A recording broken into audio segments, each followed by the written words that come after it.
ये सब क्यों कर रहा है तू? मार दूंगी, चला जा, अभी चला जा यहाँ से। तुझे पता नहीं तू क्या कर रहा है।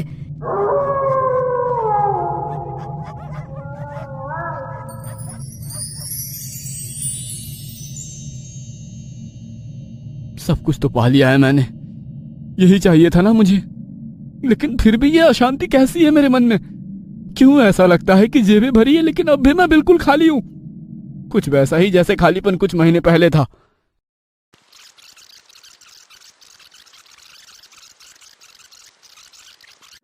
कुछ दिनों पहले की बात है। शहर की सबसे पुरानी लाइब्रेरी में रखी एक किताब पर सूर्यकांत की नजर गई।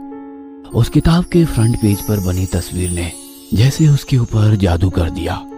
तो बिल्कुल सम्मोहित सा होकर वो किताब पढ़ने लगा। 10 बजे दिन से पढ़ने का शुरू हुआ, सिलसिला रात के 9 बजे तक चलता रहा। सूर्यकांत उस किताब में लिखी एक एक लाइन को जैसे जैसे पढ़ता जा रहा था, उस किताब के प्रति उसका आकर्षण बढ़ता जा रहा था। रात के 9 बज गए थे, इसलिए 2-3 और लोग ही उस समय लाइब्रेरी में थे। लाइब्रेरियन बाहर बाहर लाइब्रेरी की टिक टिक करती बड़ी सी पुरानी घड़ी को देख रहा था। उसका बस चलता तो वो खुद घड़ी के कांटों को अपने हाथों से बढ़ाकर 9:30 बजा देता, क्योंकि 9:30 बजे लाइब्रेरी के बंद होने का समय होता है। लाइब्रेरियन का घर यहाँ से बहुत दूर था और वो चाहता था कि जल्दी से जल्दी घर पहुंचे, क्योंकि आज उसकी शादी की सालगिरह थी। सूर्यकांत किताब में खोया हुआ था। तभी उसके मोबाइल फोन की घंटी बजी। उसने फोन की ओर देखा तो उसमें लिखा आ रहा था नागपाल कॉलिंग। वह फोन की ओर देख रहा था और सोच रहा था कि फोन उठाए या ना उठाए। इतनी देर में लाइब्रेरी में जो भी लोग बैठे थे सभी उसकी ओर घूरने लगे।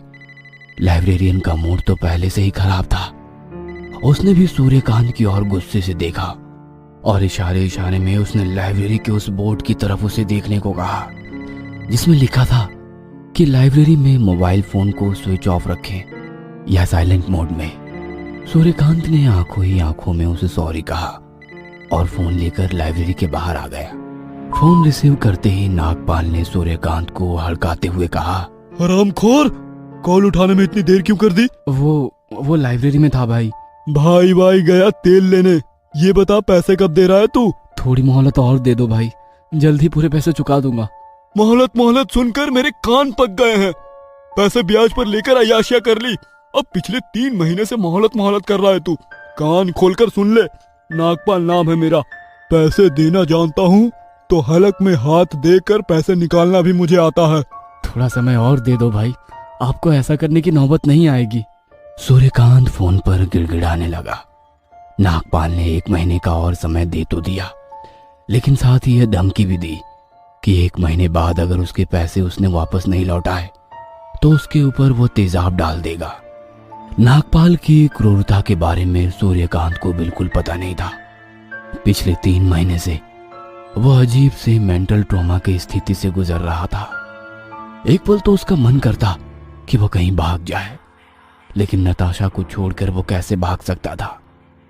नताशा सूर्यकांत की गर्लफ्रेंड थी और वह उसे अपनी जान से भी ज्यादा प्यार करता था। ये बात नागपाल जानता था, इसलिए उसके आदमी नताशा पर हमेशा नजर बनाकर रखे हुए थे। सूर्यकांत शहर के सबसे बड़े होटल में वेटर का काम करता था। हर दिन सैकड़ों अमीर लोग उस होटल में आते और अपना समय बिताते। वो उन अमीर लोगों की लाइफस्टाइल से बहुत प्रभावित था। उनकी लंबी लंबी और बड़ी बड़ी गाड़ियों के ख्वाब उसकी आंखों में बस गए थे। वह भी उनकी तरह ही अमीर होना चाहता था। 6 महीने पहले अमीर बनने की उसकी यह चाहत उसे शहर के सबसे बड़े जुए के अड्डे तक ले आई। उस दिन सूर्यकांत का शायद भाग्य भी प्रबल था। तभी तो जुए के अड्डे पर काट की सारी पत्तियां उसके फेवर में आ रही थी। जेब में लाए पैसे से 4 गुना कमाई करके वो अपने घर लौटा। उन पैसों से पहली बार उसने नताशा को एक महंगा गिफ्ट खरीद कर दिया। ओह माय गॉड, इतना महंगा नेकलेस! तुमसे महंगा नहीं है जान। तुम्हारी इसी अदा पर तो जान देने का मन करता है। I love you Suryakant. I love you too Natasha. I love you too. कमाई का यह शॉर्टकट उसे बेहद पसंद आया। हर हफ्ते वो जुए के उस अड्डे पर जाने लगा। उन दिनों उसकी किस्मत उसके साथ थी, इसलिए उसने 1 रुपए भी नहीं गंवाए और लगातार हो रही इन्हीं जीतों ने उसका मनोबल बढ़ा दिया। उसने अपनी नौकरी छोड़ दी। हालांकि उसने नताशा को कभी ये नहीं बताया कि उसने नौकरी क्यों छोड़ी। उसने सिर्फ ये बोला कि वो कोई बिजनेस कर रहा है। उसे एक तरफ से घमंड हो गया था कि ताश के पत्ते तो उसके गुलाम है, वह हर बाजी जीतेगा, लेकिन हर बार जुए में जीतना संभव तो नहीं था। एक बार हारने का जो सिलसिला शुरू हुआ तो वो अपनी सारी जमा पूंजी हार गया। तब उसने उधार लेकर जुआ खेलना शुरू कर दिया। पहले तो थोड़े पैसे उधार लिए, धीरे धीरे ये रकम 5 लाख पहुंच गई और उसी रकम की उगाही के लिए नागपाल उसे बार बार धमकी दे रहा था। नागपाल से बात कर सूर्यकांत लाइब्रेरी के अंदर गया। उसके माथे पर अब भी पसीना चमक रहा था, लेकिन पता नहीं क्यों एक संतोष भी उसके चेहरे पर दिख रहा था। अभी कुछ देर पहले तक वो जिस किताब में डूबा हुआ था, उसे लग रहा था कि वो किताब उसकी सारी परेशानियों को हल कर देगी। उसने वो किताब इशू करवा ली। पूरी रात उसने उस किताब का अध्ययन किया और उसने तय किया कि वह उस किताब में लिखी साधना करेगा। वह यक्षिणी साधना करेगा और अपनी सारी मुसीबत से ना सिर्फ पीछा छुड़ाएगा बल्कि शहर का सबसे अमीर आदमी भी बनेगा। सूर्यकांत के सारे कर्ज उतर गए थे। एक एक पैसे के लिए तरसने वाला सूर्यकांत आज महंगी गाड़ियों में घूमने लगा था। बड़े से बड़े बंगले में वो रहने लगा था। एक बड़ी सी फैक्ट्री का वो मालिक भी था। अब जो चीज उसे पसंद आ जाती वह उसकी हो जाती। बड़ी बड़ी पार्टियों में वो जाता, महंगी सी महंगी शराब वो पीता। हालांकि इन पार्टियों में कोई औरत अगर सूर्यकांत के करीब आने की कोशिश करती तो वह औरत कुछ पलों बाद उसे मरी हुई मिलती। सूर्यकांत को यह सब बहुत अजीब तो लगता। फिर उसे शमशान साधना की वो आखिरी रात याद आती। यह उसकी साधना का 41वां दिन था जब यक्षिणी उसके सामने प्रकट हो गई थी। उसके आने से वहां पर इतनी रोशनी हो गई कि सूर्यकांत की आंखें चौंधी आ गई। हालांकि उसने तब भी अपनी आंखें नहीं खोली। यक्षिणी ने उससे कहा, सूर्यकांत, मैं आ गई हूँ, अपनी साधना समाप्त करो। सूर्यकांत ने जब अपनी आंखें खोली तो सामने खड़ी उस औरत को वो देखता ही रह गया। इतनी सुंदर औरत ना तो उसने कहीं देखी थी और ना ही किसी से ऐसी औरत के बारे में सुना था। सूर्यकांत, इतना घूर कर देखने की जरूरत नहीं है। अब तो मैं हमेशा तुम्हारे पास ही रहूंगी।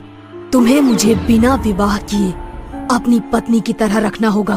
तुम मुझे हर वो सुख दोगे जो एक पति अपनी पत्नी को देता है। तुम्हें हर रात मेरे साथ कच्चे मांस और शराब का सेवन भी करना होगा। बदले में संसार की बहुमूल्य से बहुमूल्य वस्तु मैं तुम्हें दूंगी। और हाँ, आज के बाद किसी और औरत को सपने में भी पास नहीं आने देना, नहीं तो मैं उसे मार दूंगी। सूर्यकांत उस समय इतना खुश था कि उसे समझ ही नहीं आ रहा था कि आखिर यक्षिणी उससे क्या कह रही है। वह तो बस उसे घूर रहा था और उसकी हाँ में हाँ मिला रहा था। सूर्यकांत की दुनिया बदल गई थी। यक्षिणी उसके मन मुताबिक खुशी उसे दे रही थी। बदले में सूर्यकांत को भी यक्षिणी के साथ हर वो चीज करनी होती जो वो चाहती थी। लेकिन वो कहते हैं ना कि इंसान की यह फितरत है कि जब उसके पास जो चीज नहीं होती है तो वो उसके लिए परेशान हो जाता है, लेकिन जैसे ही उसके पास वो चीज आती है तो वो फिर उसकी वैल्यू कम हो जाती है।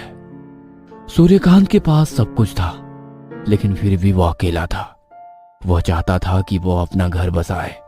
अब यक्षिणी के साथ विवाह तो नहीं किया जा सकता था, वह पत्नी की जगह तो नहीं ले सकती थी।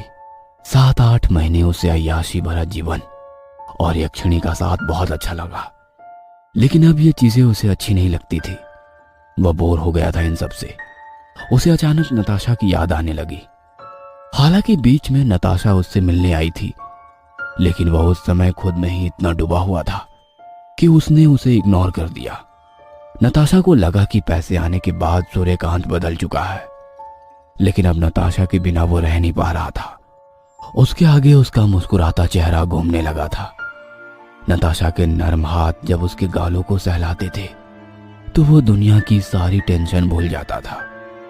उसके साथ चाय की टपरी पर बैठना, बाइक में फुल स्पीड घूमना, सड़क किनारे खड़े होकर दोनों का गोलगप्पा खाना और सारी दुनिया भूल जाना, उसे पुरानी सारी यादें परेशान करने लगी थी। एक दिन वो तैयार होकर नताशा से मिलने उसके घर जा रहा था। तभी यक्षिणी ने उसका रास्ता रोका और उससे प्यार करने की इच्छा जताई। लेकिन सूर्यकांत का मन यक्षिणी से अब पूरी तरह भर गया था। उसने उसके आगे हाथ जोड़ लिए और कहा, मुझे माफ कर दो, अब मुझसे तुम्हारी सेवा नहीं हो पाएगी। मुझे मेरी नॉर्मल लाइफ वापस चाहिए। सूर्यकांत ये भूल गया था कि यक्षिणी उसके द्वार पर खुद नहीं आई थी, उसने उसे बुलाया था। वो उस किताब पे लिखी ये बात भी भूल गया था कि यक्षिणी को सिद्ध तो किया जा सकता है, लेकिन उसे भगाया नहीं जा सकता। और यक्षिणी की मांग का इनकार करना मतलब बर्बादी की शुरुआत। सूर्यकांत घर से निकलने ही वाला था कि उसके मोबाइल की घंटी बजी। किसी ने उसे बताया कि उसकी फैक्ट्री में आग लग गई है, सब कुछ जलकर राख हो गया है। सूर्यकांत भागा भागा अपनी फैक्ट्री की ओर गया, लेकिन वहां तो अब सिर्फ राख बची थी। उसे समझ में आ गया कि हो या ना हो, ये सब यक्षिणी को किए इनकार का ही परिणाम है। लेकिन अब उसे उस फैक्ट्री का मोह नहीं था, बस उसे नताशा चाहिए थी। वह नताशा के घर पहुंचा। बहुत देर तक उसने उसके घर का दरवाजा खटखटाया, लेकिन किसी ने दरवाजा नहीं खोला। अचानक उसकी नजर दरवाजे पर लटके ताले पर गई। अरे, यहां तो ताला लटका है, लगता है नताशा कहीं बाहर गई है। वो वापस लौटने ही वाला था कि तभी दरवाजे का ताला अपने आप खुल गया। वह कमरे के अंदर गया। उसने जैसे ही कमरे में प्रवेश किया, उसकी चीख निकल गई। उसने देखा कि नताशा पंखे से लटकी हुई है। उसकी आंखें बाहर की ओर आ गई है और उसकी गर्दन एक और लुढ़की हुई है।